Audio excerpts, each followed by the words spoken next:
O cativeiro babilônico é uma referência aos tempos em que o povo hebreu do reino de Judá ficou exilado sob o domínio do Império Babilônico. O exílio dos judeus na Babilônia se deu principalmente por sua rebeldia e apostasia perante ao seu Deus. Os judeus se afastaram e esqueceram de Deus, ignorando também os profetas que anunciaram o arrependimento do seu povo. O cativo na Bíblia, e a Bíblia descreve em outras nações, além de Israel sendo submetidas, né, ao cativeiro, basicamente o cativeiro consistia na prática de uma nação vitoriosa selecionar entre os habitantes da nação, a nação derrotada, né, prisioneiros para servir como escravo em seu país, ou no caso das mulheres, como esposas ou concubinas.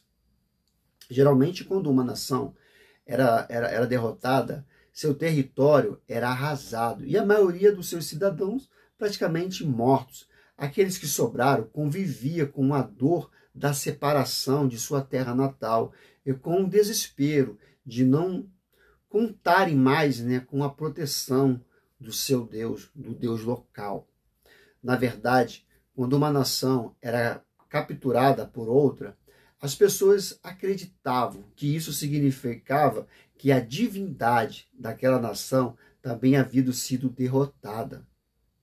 Porém, os assírios, que começaram, né, a utilizar a deportação como uma maneira principal de lidar com os cidadãos da nação subjugada, aos dominarem, né, ou seja, ao dominarem eles, um determinado reino, eles capturavam os seus habitantes e relacionavam com outros, e outra parte do império também.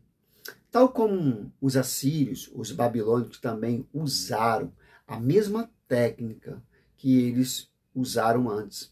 Os cativeiros de Israel, na história do povo de Israel, existe várias ocasiões em que os hebreus estiveram longe de sua terra.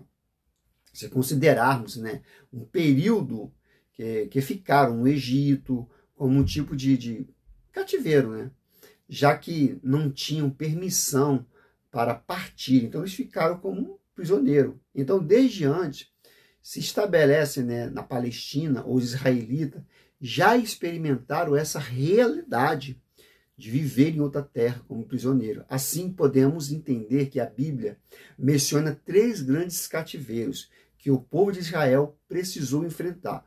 O cativeiro do Egito, apesar de haver algumas distinções, né, como os demais, o cativeiro na Síria e o cativeiro na Babilônia. Desde muito antes das grandes quedas, né, frente à Síria e à Babilônia, alguns hebreus já eram levados cativos em algumas situações. Vamos dar um exemplo disso, né? É a própria invasão de Faraó, né, a Sisaque e a Palestina, em aproximadamente 930 a.C. 1 Reis relata 14, 25 ao 28 em diante. Mais tarde, aproximadamente 733 a.C., os membros da tribo de Naftali, Ruben, Gad e alguns outros como Manassés também foram levados para a Síria. 2 Reis 15, 29, 1 Crônica 5, 26, relata essa história. No entanto, foi aproximadamente em 722 a.C. que a cidade de Samaria caiu frente ao domínio da Síria, né, de Jargão II. Lembrando que naquela época o reino de Israel já havia sido dividido em reino do norte de Israel e o reino do sul de Judá. Mas sobre os reis de Israel e os reis de Judá precisamos buscar mais informação para se inteirar mais sobre essa divisão. Samaria era a capital do reino do norte. Portanto, a sua queda representa o quê? A derrota total de Israel. Documentos, né, assírio indicam que pelo menos 27.200 israelitas foram deportados para outras cidades, como Halá e as cidades de Medo, né, que estavam entre eles levados cativos. Vale ressaltar que o cativeiro imposto ao povo de Israel era uma consequência da idolatria que praticaram e adoraram aos deuses pagãos. Esse comportamento atraiu, ou seja, atraiu o castigo do Senhor sobre eles, segundo Reis 17, 7 e ao 23. O cativeiro babilônico, após a cerca de 135 anos da queda de Samaria e do exílio imposto, né, aos habitantes do Reino do Norte, entre o ano 586 a.C., foi em vez do Reino do Sul também ser derrotado em Jerusalém, caiu sob o domínio de Nabucodonosor II na Babilônia, segundo Reis 25, 1 ou 7. Além disso, alguns pequenos grupos já tinham sido capturados e exilados, mas a grande deportação ocorreu mesmo a partir do ano 587 a.C. Na verdade, houve 3 invasões significativas de Judá por parte dos babilônicos. A primeira ocorreu em 605 a.C., quando Nabucodonosor avançou em Joaquim. Nessa invasão, o que o profeta Daniel e os amigos Ramania, Misael e Azaria foram levados cativos para a Babilônia. A segunda invasão ocorreu em 597 a.C., segundo Reis 24, 10 em diante relata. A terceira também, a maior, né, de todas elas, ocorreu em 586 a.C.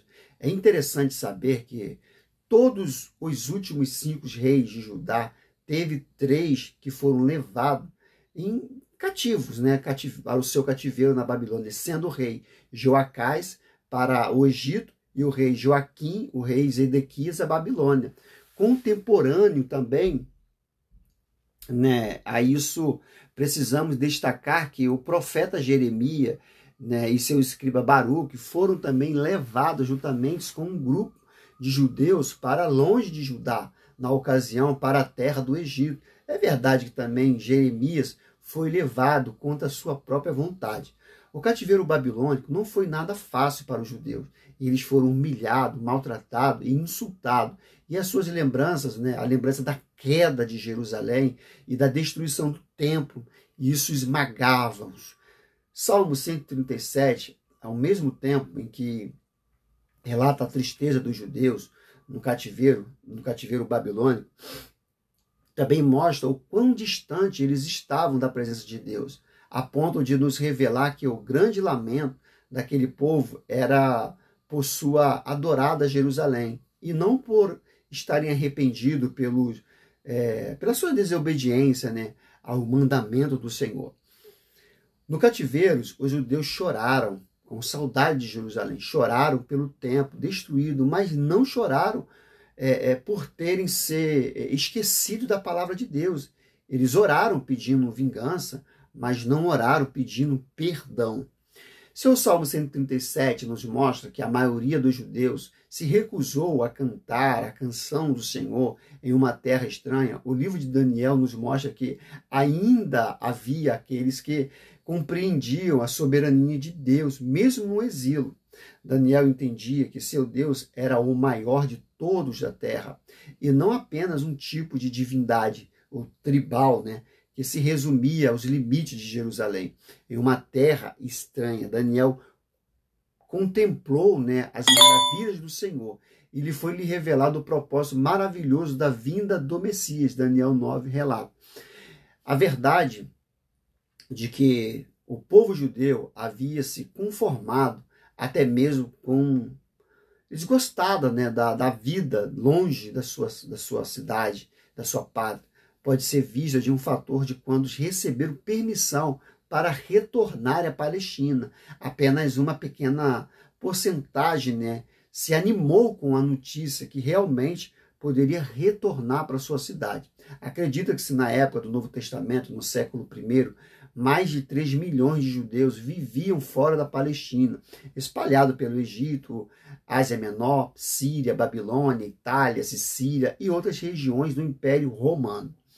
O período que envolve o pré-cativeiro, o cativeiro e o pós-cativeiro foi marcado por uma grande atividade liderada, onde notáveis profetas do Senhor se destacaram, como Abacuque, Ezequias, Jeremias, Obadias, Daniel, Zacarias e Ageu. Foi um período também onde surgiu, né, conceitos de sinagoga. Quando o tempo durou o cativeiro deles na Babilônia, existe certa discussão entre os estudiosos sobre a questão de Jeremias profetizar claramente que o exílio babilônico duraria 70 anos.